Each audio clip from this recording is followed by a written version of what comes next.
আল্লাহ তাআলা মানুষগুলোকে এই পৃথিবীর জমিনে খলিফা হিসাবে, প্রতিনিধি হিসাবে আল্লাহ তাআলা প্রেরণ করেছেন। যেহেতু মানুষ আল্লাহর প্রতিনিধি, যেহেতু মানুষ আল্লাহ রাব্বুল আলামিনের খলিফা, অতএব মানুষ নবী করিম সাল্লাল্লাহু আলাইহি সাল্লামের রেখে যাওয়া কাজকে আঞ্জাম দিবে, কাজকে বাস্তবায়ন করবে। তাহলেই রাসূলকে সহযোগিতা করা হবে, রাসূলকে সাহায্য করা হবে। হাজিরিনে কিরাম, রাসূল আকরাম সাল্লাল্লাহু আলাইহি ওয়াসাল্লামকে এই পৃথিবীর জমিনে প্রেরণ করা হয়েছিল। আল্লাহ রাব্বুল আলামিন বলেছেন, আমি নবী মুহাম্মদুর রাসূলুল্লাহ সাল্লাল্লাহু আলাইহি ওয়াসাল্লামকে এই পৃথিবীর জমিনে প্রেরণ করেছি। দুনিয়ার যত তাগুতি শক্তি আছে, দুনিয়ার যত তাগুতি মতবাদ রয়েছে, আমার মতবাদ বাদ দিয়া, কোরআনের মতবাদ বাদ দিয়া, কোরআনের আইন বাদ দিয়া, কোরআনের শাসন বাদ দিয়া, পৃথিবীতে যত শাসন আছে, যত মতবাদ আছে, যত ধর্ম আছে, সমস্ত ধর্মের উপরে, সমস্ত মতবাদের উপরে, সমস্ত শাসনের উপরে, সমস্ত আইনের উপরে কোরআনকে প্রতিষ্ঠিত করার জন্য আমি রাসূলকে পৃথিবীর জমিনে প্রেরণ করেছি। ভাইরা আমার, আল্লাহর জমিনে এই পৃথিবীতে আল্লাহর নবী মুহাম্মদুর রাসূলুল্লাহ সাল্লাল্লাহু আলাইহি ওয়াসাল্লাম প্রেরণ হয়েছেন আল্লাহর দ্বীন বাস্তবায়নের জন্য, কোরআনকে বাস্তবায়ন করার জন্য। শুধুমাত্র নবী মুহাম্মদুর রাসূলুল্লাহ সাল্লাল্লাহু আলাইহি ওয়াসাল্লামকে পৃথিবীতে দ্বীন বাস্তবায়নের জন্য প্রেরণ করা হয় নাই। পৃথিবীতে যত নবী রাসূল আল্লাহ তাআলা পৃথিবীতে প্রেরণ করেছেন, আল্লাহ বলেছেন, শারা আলাকুম মিনাদ দ্বীনি মা ওয়াসা বিহি নূহা, আমি নূহকে প্রেরণ করেছি দুনিয়ার জমিনে দ্বীন বাস্তবায়ন করার জন্য। ওয়ামা ওয়াসাইনা বিহি ইব্রাহিম ওয়া মূসা ওয়া ঈসা আন আকিমুদ্দিন। আল্লাহ তাআলা চারজন নবীর নাম নিয়েছেন। নূহকে আমি পৃথিবীর জমিনে প্রেরণ করেছি দ্বীন বাস্তবায়ন করার জন্য, ঈসাকে পৃথিবীর জমিনে প্রেরণ করেছি দ্বীন বাস্তবায়ন করার জন্য, মূসাকে পৃথিবীর জমিনে প্রেরণ করেছি দ্বীন বাস্তবায়ন করার জন্য। জোরে বলি আল্লাহু আকবার। আল্লাহ। দ্বীন বাস্তবায়ন করা, এটা হচ্ছে পৃথিবীর যত নবী রাসূল ছিলেন, যত পয়গাম্বর ছিলেন, সমস্ত পয়গাম্বরের দায়িত্ব, সমস্ত পয়গাম্বরদের রেখে যাওয়া কাজ। আজ যদি উম্মতেরা সেই রেখে যাওয়া কাজকে বাস্তবায়ন করে আল্লাহর আইন, আল্লাহর হুকুম, আল্লাহর শাসন ব্যবস্থা যদি প্রতিষ্ঠিত করে, তাহলে রাসূলকে সহায়তা করা হবে, রাসূলকে সহযোগিতা করা হবে। হাজিরিনে কিরাম, এই পৃথিবীর জমিনে অসংখ্য মানুষ নিজেকে মুসলিম বলে দাবি করে, নবীর উম্মত বলে নিজেকে দাবি করে, অথচ কোরআনের শাসন চায় না, আল্লাহর আইনের হুকুম চায় না, আল্লাহর আইনের বাস্তবায়ন চায় না। চায় কিনা বলেন? চায় না। অনেক মানুষ আছে যারা কোরআনের আইনের বিরোধিতা করে, কোরআনের শাসন ব্যবস্থার বিপক্ষে অবস্থান করে। সম্মানিত হাজিরিনে কেরাম, যারা এই পৃথিবীর জমিনে আল্লাহর বিধানের বিপক্ষে অবস্থান করে, আল্লাহর শাসন ব্যবস্থা চায় না, তাদেরও পরিচয় আল্লাহ তাআলা কোরআনুল কারীমে তিনটা পরিচয় দিয়েছেন। কয়টা পরিচয় বলেন? কয়টা পরিচয়? তিনটা পরিচয়। যারা এই দুনিয়ার জমিনে আল্লাহর আইন চায় না, আল্লাহর হুকুম যারা চায় না, তাদের পরিচয় দিয়েছেন। আপনারা, আমি আয়াত সূরা নাম্বার সহ আপনাদেরকে বলছি, আপনারা বাড়িতে বাসায় গিয়ে কোরআনের এই আয়াতের অনুবাদ বের করে দেখবেন আমার কথা কি সত্য নাকি মিথ্যা। কোরআনের আইন যারা চায় না, কোরআনের শাসন যারা চায় না, তাদের পরিচয় তিনটা। জোরে বলেন কয়টা? তাদের পরিচয় কয়টা? তিনটা। এক নম্বর, আল্লাহ তাআলা তাদের পরিচয় দিচ্ছেন সূরা আল মাইদা, কোরআনুল কারীমের 5 নম্বর সূরা। এই সূরার 44, 45 মধ্যখানে একটি আয়াত আল্লাহ তাআলা বাদ দিয়ে 47 নম্বর আয়াতে কারিমার ভিতরে তিনটি আয়াতে তিনটি পরিচয় তাদের দিয়েছেন। আল্লাহ তাআলা বলছেন, সূরাতুল মাইদা, কোরআনুল কারীমের 5 নম্বর সূরা, এই সূরার 45, 44, 45 এবং 47 নম্বর আয়াতে কারীমার ভিতরে আল্লাহ রাব্বুল আলামিন যারা এই দুনিয়ার জমিনে আল্লাহর আইন চায় না, আল্লাহর হুকুম চায় না, কোরআনের শাসন যারা চায় না, তাদের বেসিক্যালি তিনটা পরিচয় আল্লাহ রাব্বুল আলামিন দিয়েছেন। এক নম্বরে আল্লাহ রাব্বুল আলামিন তাদের পরিচয় তুলে দিয়েছেন, ওয়ামান লাম ইয়াহকুম বিমা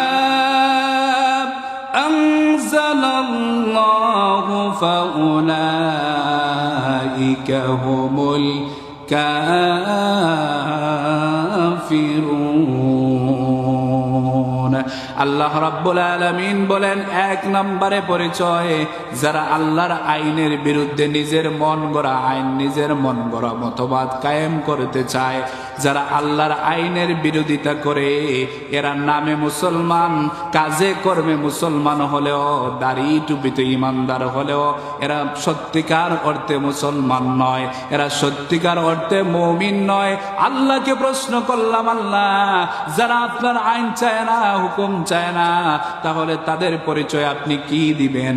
আল্লাহ তাআলা বলেন, ফাউলাইকা হুমুল কাফিরুন। এরা নামে মুসলমান হলেও, এরা নামে মুসলমান হলেও কাজে কর্মে বাস্তবে এরা হচ্ছে কাফের। দুই নম্বর পরিচয় আল্লাহ রাব্বুল আলামিনকে যদি জিজ্ঞাসা করি, আল্লাহ এদের দুই নম্বর পরিচয় কি? আল্লাহ রাব্বুল আলামিন দুই নম্বর পরিচয়টুকু তাদের তুলে ধরেছেন। আল্লাহ তাআলা বলেন, ওয়ামান লাম ইয়াহকুম বিমা আনজালাল্লাহু ফাউলাইকা হুমুজ জালিমুন। আল্লাহ রাব্বুল আলামিন দুই নাম্বার এই জাতীয় মানুষগুলো যারা কোরআনের আইন চায় না, আল্লাহর শাসন চায় না, আল্লাহর বিধি বিধান যারা চায় না, কোরআনের সমাজ যারা চায় না, কোরআনের রাষ্ট্র যারা চায় না, আল্লাহ তাআলা বলেন এরা হচ্ছে জালিম। এরা কি? এরা হচ্ছে জালিম। তিন নম্বর পরিচয় রব্বুল আলামিন বলেন, ওয়ামান লাম ইয়াহকুম বিমা আনজালাল্লাহু ফাউলাইকা হুমুল ফাসিকুন।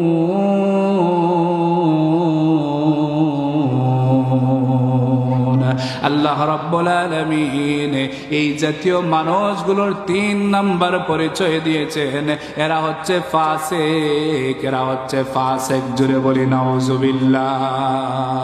আমার ভাইরা, বিশ্বনবী মুহাম্মদ রাসূলুল্লাহ সাল্লাল্লাহু আলাইহি ওয়াসাল্লামকে সাহাবীরা প্রশ্ন করেছেন, ইয়া রাসূলুল্লাহ, ইয়া হাবিবাল্লাহ, যারা কোরআনের আইন চায় না, যারা কোরআনের শাসন চায় না, মানুষগুলোকে জাহিলিয়াতের দিকে ডাকে, অন্ধকারের দিকে ডাকে, কোরআন বাদ দিয়া অমুকের আদর্শ তমুকের আদর্শ, অমুকের সৈনিক তমুকের সৈনিক বলে যারা মানুষের দিকে মানুষগুলোকে ডাকে, তাদের অবস্থা কেমন হবে?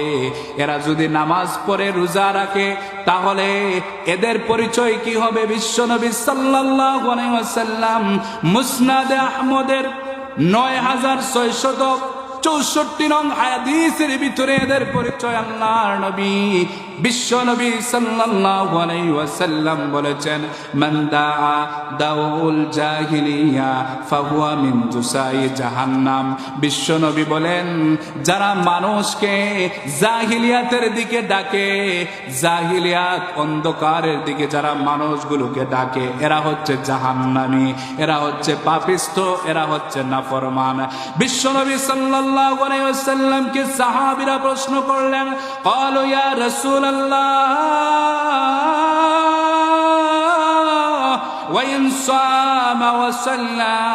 এরা যদি নামাজ পড়ে রোজা রাখে, এরপরেও এরা কি জাহান্নামী নাকি? বিশ্বনবী সাল্লাল্লাহু আলাইহি ওয়াসাল্লাম বলেন, ওয়াইন সামা ওয়াসাল্লা ওয়াজামা ওয়া আন্নাহু মুসলিম। নবী আরেকটু বাড়িয়ে বললেন, যারা জাহিলিয়াতের দিকে ডাকে, এরা যদি নামাজও পড়ে রোজাও রাখে আর নিজেকে মুসলমান বলে দাবিও করে, এরপরেও এই জাতীয় মানুষগুলো হচ্ছে জাহান্নামী। জোরে বলি নাউজুবিল্লাহ। এরা যদি নিজেদেরকে মুসলমান বলেও পরিচয়ও দেয়, নামাজও পড়ে রোজাও রাখে, কিন্তু আল্লাহর আইন চায় না, আল্লাহর হুকুম চায় না, আল্লাহর শাসন চায় না, সমাজে কোরআনের আইন বাস্তবায়ন হোক, সেটা চায় না যারা, এরা নামাজ পড়লেও রোজা রাখলেও মুসলমান বলে দাবি করলেও বিশ্ব নবীর কথা অনুযায়ী নবী করিম সাল্লাল্লাহু আলাইহি সাল্লাম বলেন, এরা হচ্ছে জাহান্নামী। জুড়ে বলি নাউজুবিল্লাহ।